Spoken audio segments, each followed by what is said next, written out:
SC ఎస్టీలు ఎదుర్కొంటున్న సమస్యలను పరిష్కరించడమే విజిలెన్స్ మానిటరింగ్ కమిటీ లక్ష్యమని చిత్తూరు ఎంపీ రెడ్డప్ప జిల్లా పరిషత్ చైర్మన్ గోవిందప్ప శ్రీనివాసులు తెలిపారు. చిత్తూరు జిల్లా కలెక్టర్ కార్యాలయ సమావేశ మందిరంలో జాయింట్ కలెక్టర్ పులి శ్రీనివాసులు అధ్యక్షతన SC ST vigilance and monitoring committee సమావేశం జరిగింది. ఇందులో ఎంపీ రెడ్డప్ప జిల్లా పరిషత్ చైర్మన్ గోవిందప్ప శ్రీనివాసులు పాల్గొన్నారు. ఈ సందర్భంగా ఎస్సీ ఎస్టీలు ఎదుర్కొంటున్న సమస్యలపై పలువురు దళిత నాయకులు సమావేశం దృష్టికి తీసుకువచ్చారు. దీనిపై న్యాయం చేస్తామని జాయింట్ కలెక్టర్ పులి శ్రీనివాసులు హామీ ఇచ్చారు. అనంతరం ఏర్పాటు చేసిన మీడియా సమావేశంలో చిత్తూరు ఎంపీ రెడ్డప్ప మాట్లాడుతూ జిల్లాలోని ఎస్సీ ఎస్టీలు ఎదుర్కొంటున్న సమస్యలను పరిష్కరించడానికి ఉద్యమ నాయకులు విజిలెన్స్ మానిటరింగ్ కమిటీ సమావేశం దృష్టికి తీసుకురావాలని ఆయన విజ్ఞప్తి చేశారు. తద్వారా ఎప్పటికప్పుడు సమస్యలు జిల్లా అధికార యంత్రాంగం ఎప్పటికప్పుడు పరిష్కరించేలా చర్యలు తీసుకోవడం జరుగుతుందని తెలిపారు.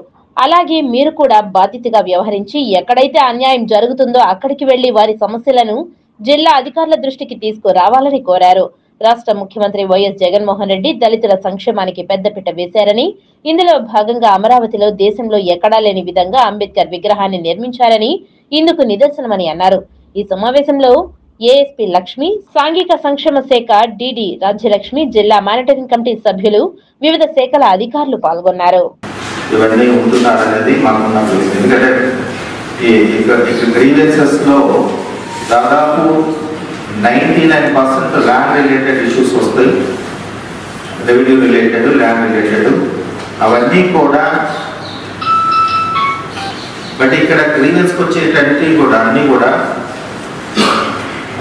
Major part SC ST people వస్తున్నప్పటికి కూడా ఎక్కడ కంప్లైంట్ లాగా లేదు.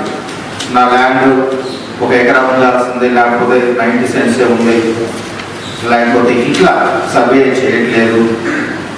అందరికీ కూడా ఈ జిల్లాలో కానీ రాష్ట్రంలో కానీ ఏ విధమైనటువంటి సోషల్ జస్టిస్ రిఫార్మ్స్ తీసుకొచ్చారు, దాన్ని ఏ విధంగా ఇంప్లిమెంట్ చేశారు మాకన్నా కూడా మీ అందరికీ బాగా తెలుసుకుంటారు. ఎందుకంటే భారతదేశంలో ఉన్నటువంటి 29 రాష్ట్రాల్లో సోషల్ జస్టిస్ అనేది 19 తర్వాత వేగవంతంగా జరుగుతామనేది నా వ్యక్తిగత అభిప్రాయం. మీరు కూడా దాంట్లో ఎక్కివస్తారనుకుంటున్నాను. ముఖ్యంగా మనం గతంలో చూసుకున్నట్టు ఇప్పుడు సార్ చెప్పినట్టు మనకి ఈ ప్రాబ్లమ్స్ లేకపోయినప్పటికీ చిన్న ఇష్యూస్ ఉన్నాయి.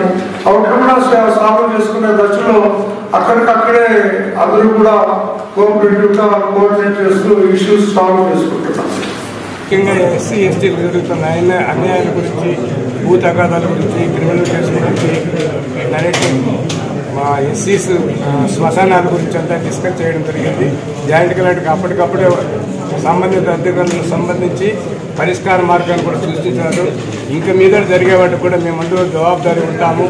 నిజంగానే జాయింట్ కలెక్టర్ కూడా ఏమంటున్నారంటే ఈ మధ్యకాలంలో చిత్తూరు జిల్లాలో మా దగ్గరికి గ్రీవెన్సెస్ రావడం లేదు, చాలా తగ్గిపోయినాయి అంటున్నారు. దానికి మీకందరికీ ఉద్యమకారులకందరికీ తలవంచి నిజంగా నమస్కారం. ఎందుకంటే మీ కోఆపరేషన్ ఉంది కాబట్టి ప్రభుత్వానికి చాలా ఇంపార్టెంట్ మీలాంటి సంఘ సంస్కర్తలు మీరు.